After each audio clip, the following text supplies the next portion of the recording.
Oke, Assalamualaikum warahmatullahi wabarakatuh. Halo teman-teman semua. Pada kesempatan kali ini kita ingin berdiskusi atau mempresentasikan sebuah materi dari mata kuliah teori grup, yaitu permutasi grup ya, atau grup permutasi. Nah, di sini untuk memenuhi tugas dari mata kuliah teori grup yang diampu oleh Bapak Dr. Rafiq Zulkarnain.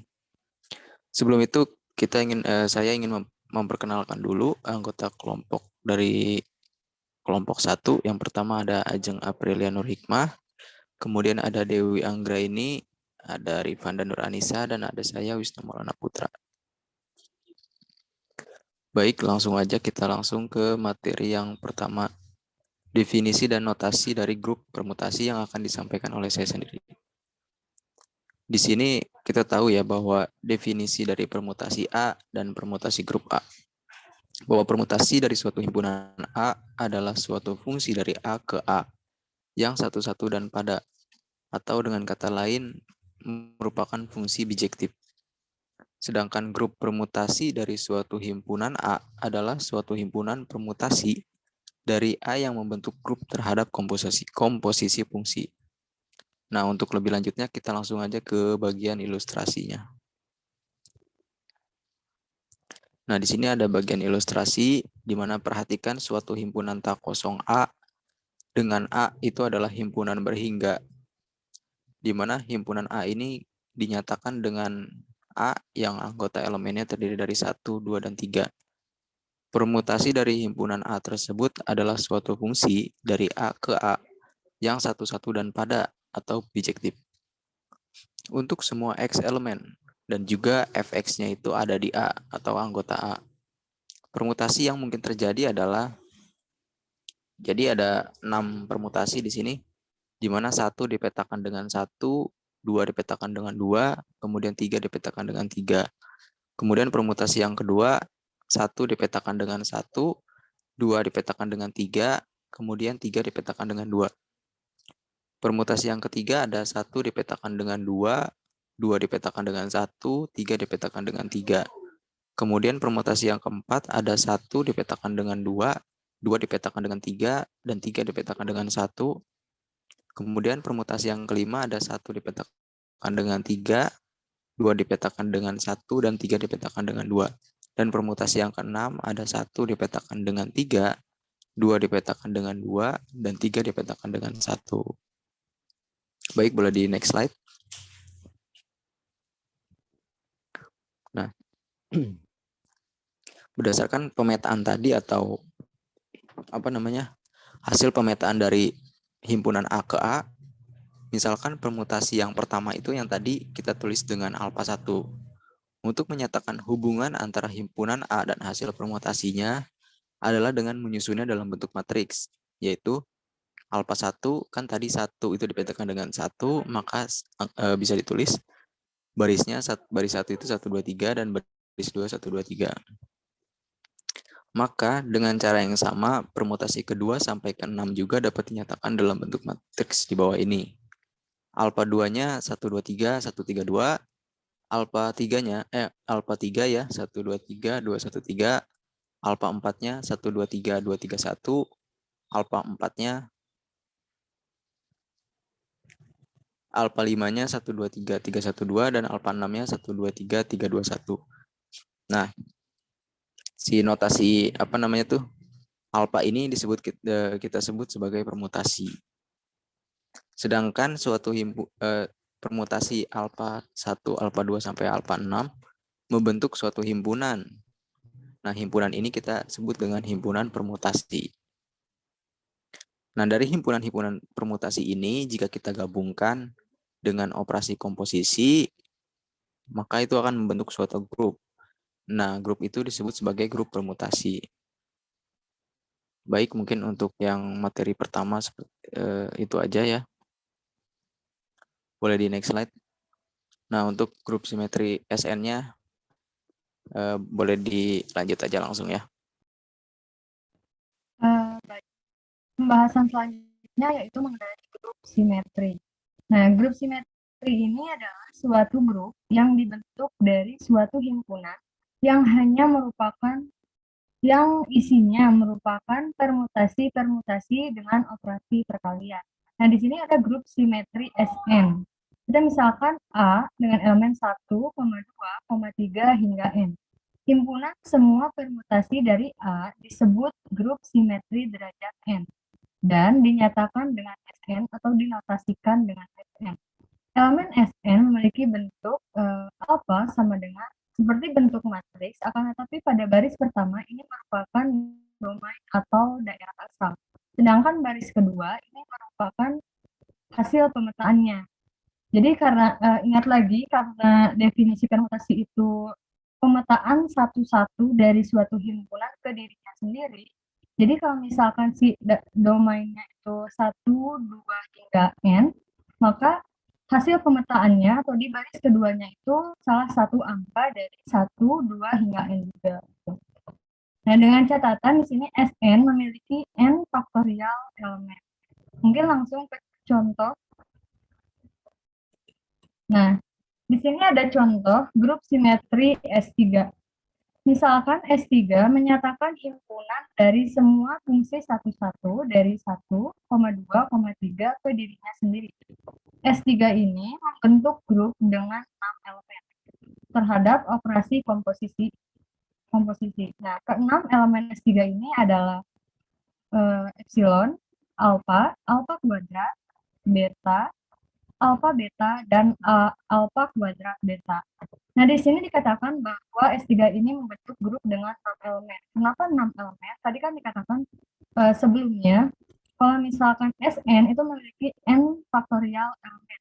Nah, karena di sini S3, maka 3 faktorial itu 6. Jadi, ketika S3 itu 1, 2, 3, maka permutasi yang mungkin pada himpunan A ini adalah 6 elemen.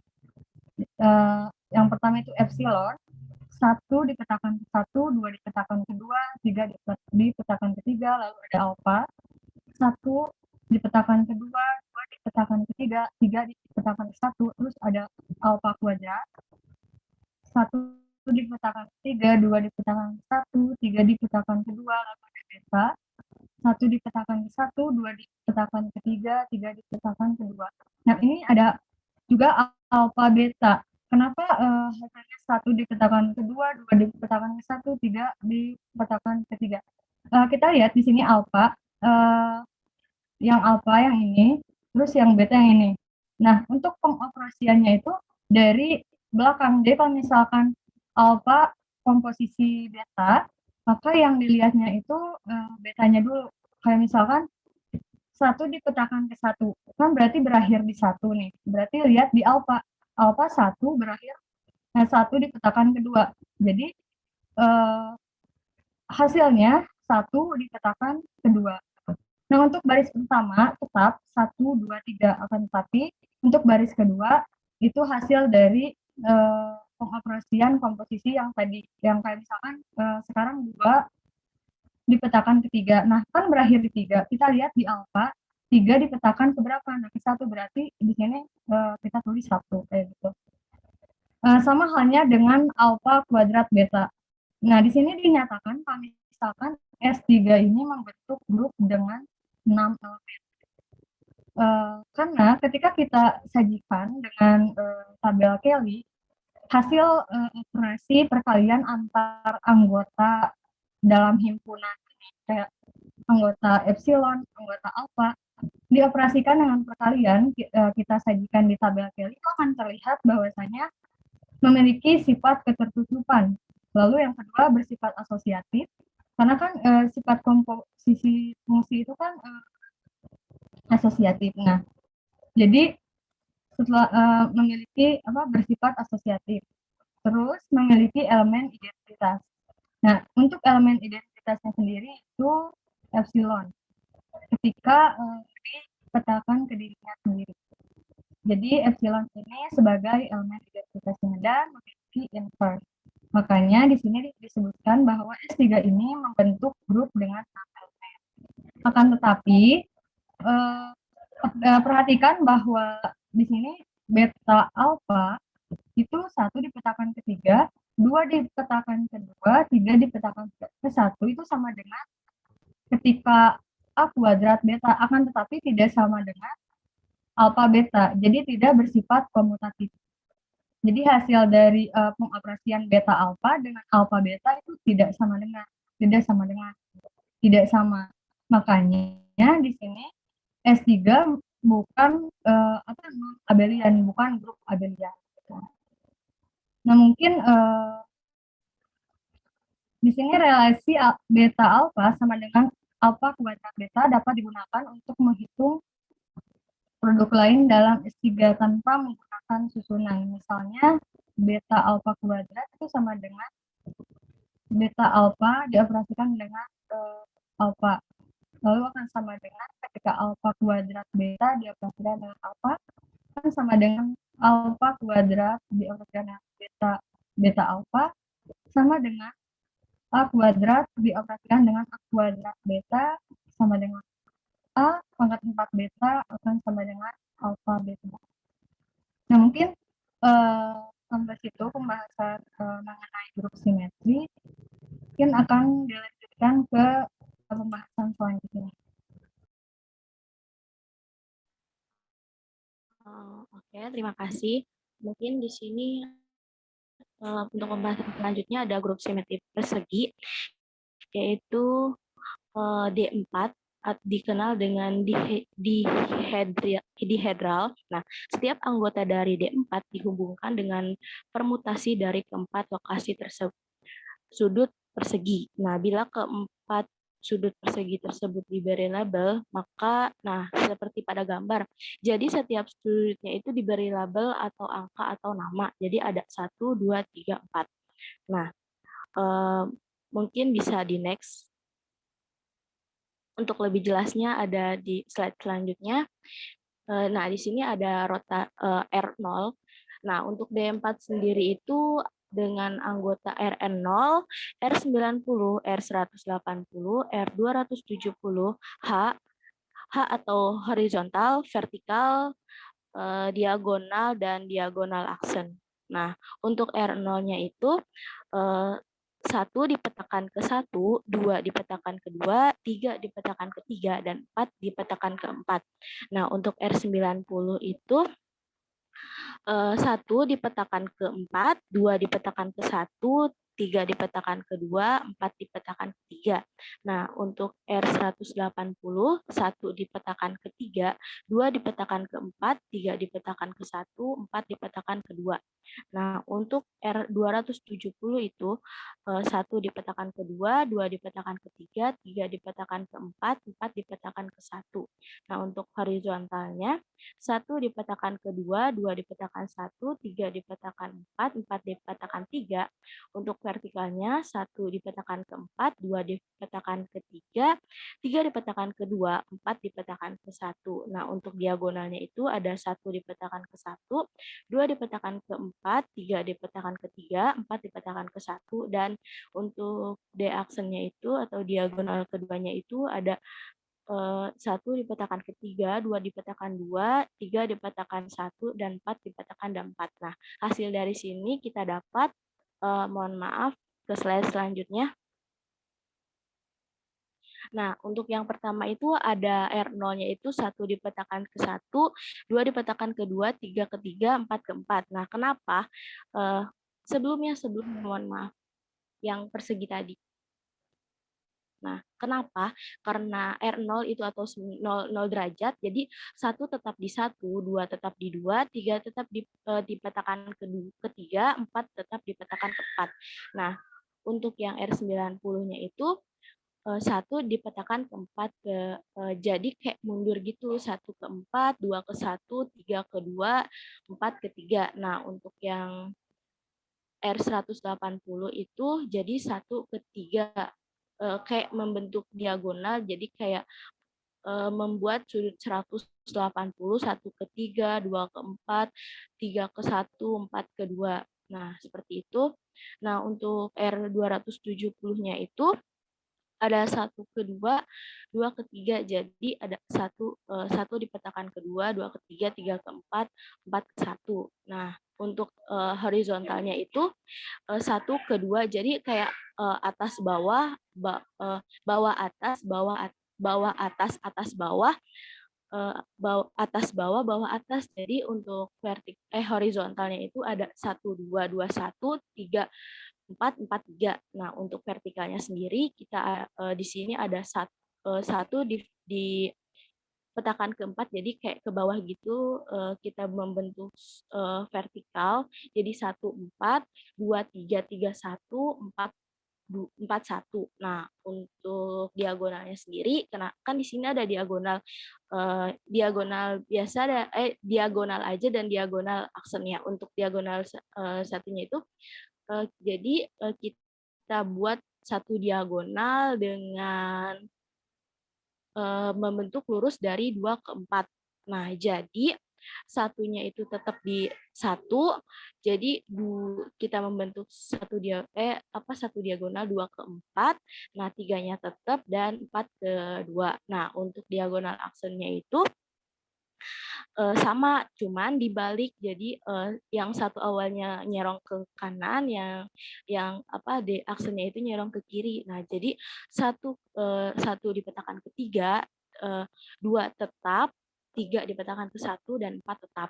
Nah, jadi untuk D4 adalah seperti yang sudah dijelaskan pada bab pengantar. Nah, elemen D4 itu yang tadi disebutkan ada R0, R90, R180, R270, horizontal, vertikal, diagonal, dan diagonal aksen. Nah, tuliskan elemen D4 tersebut dalam bentuk permutasi seperti rho dan pi dan tersebut di atas. Nah, rho dan pi-nya itu sebenarnya itu untuk rotasi 90 dan pi-nya itu untuk horizontal.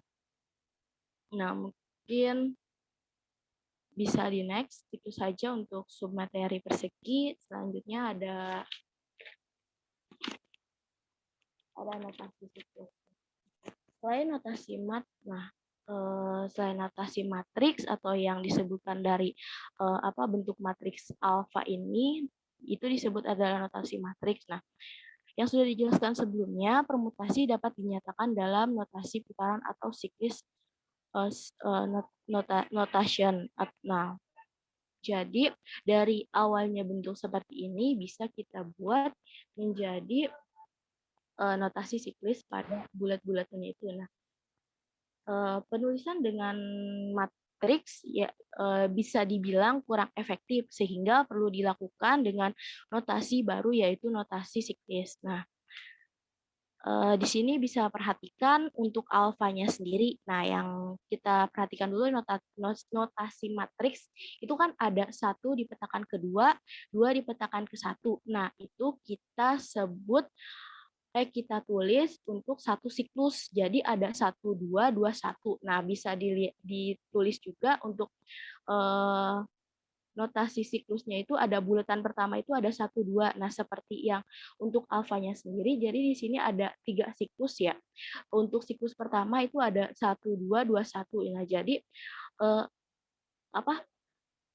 notasi 1 dipetakan kedua. Nah, pemetaannya itu akan muncul di selanjutnya itu untuk 2, misalnya 1 2 2 1. Nah, seperti itu kita tulis 1 2. Nah, untuk selanjutnya itu di sini ada 3 4 4 6 dan 6 3. Kenapa? Karena kita 5-nya dilewat, karena kan kita buat itu untuk notasi siklisnya itu ada 3 dipetakan ke 4. Nah, 4 itu harus harus sama antara pemetaan dengan pemetaan selanjutnya. Jadi 3 ke 4, 4 dipetakan ke 6. Nah, 6 dipetakan ke 3. Nah, jadi ada 3 elemen gitu ada 3 elemen dalam satu siklus. Jadi 3, 4, dan 6. Nah, untuk yang terakhir itu ada 5, jadi cuman ada satu-satunya gitu. Biasanya itu jarang ditulis, cuman di sini ditulis saja untuk 5. Nah, untuk 5 itu soalnya itu.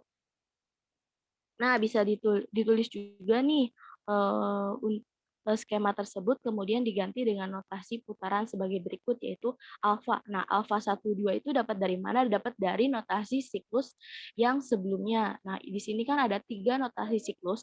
Yang pertama itu ada 1, 2, ada 3, 4, 6, dan ada 5. Atau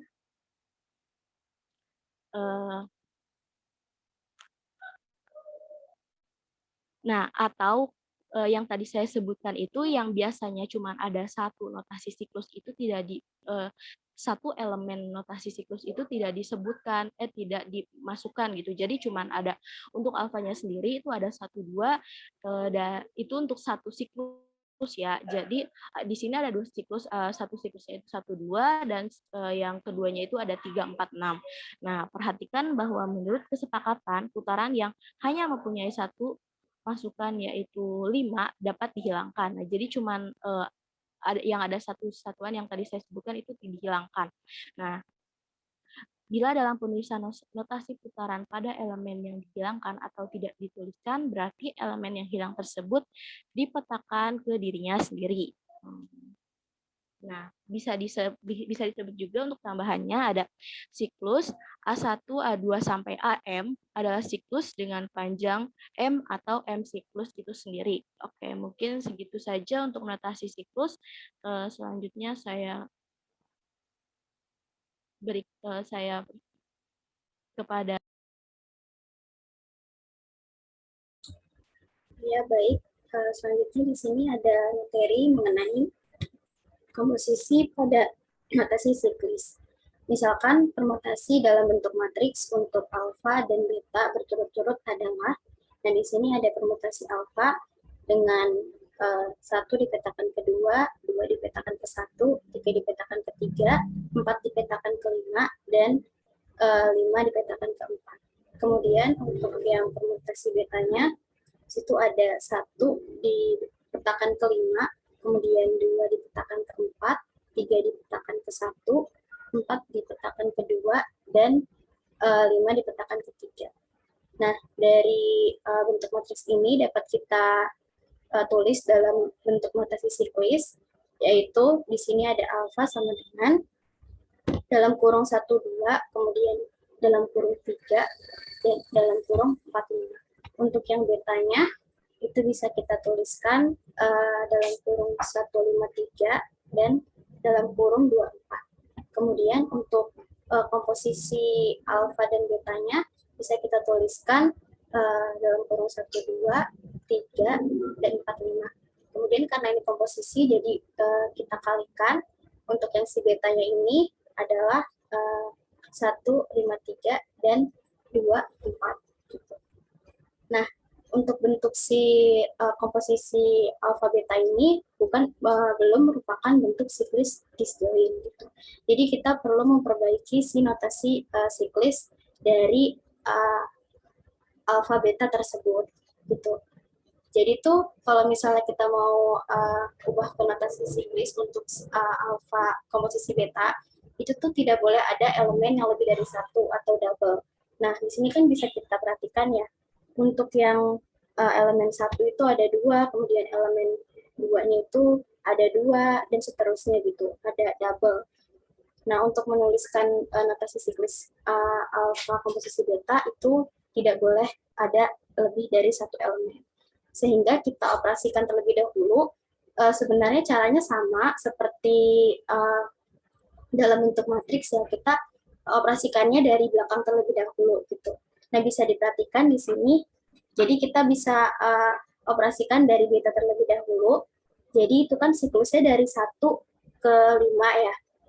Dari 1 ke 5, kemudian mundur ke belakang, dan ke 5-nya lagi, yang di alfa. Nah, dari 5 yang di alfa itu, siklusnya keempat. Jadi bisa kita katakan bahwa si notasi siklis untuk yang dari elemen 1 itu 1 ke 4 gitu. Dan seterusnya juga seperti itu, bisa kita operasikan gitu dari belakang ke depan. Sehingga diperoleh alfa komposisi beta sama dengan dalam kurung 1, 4, dan dalam kurung atau notasi siklis 2, 5, 3. Bisa di next slide.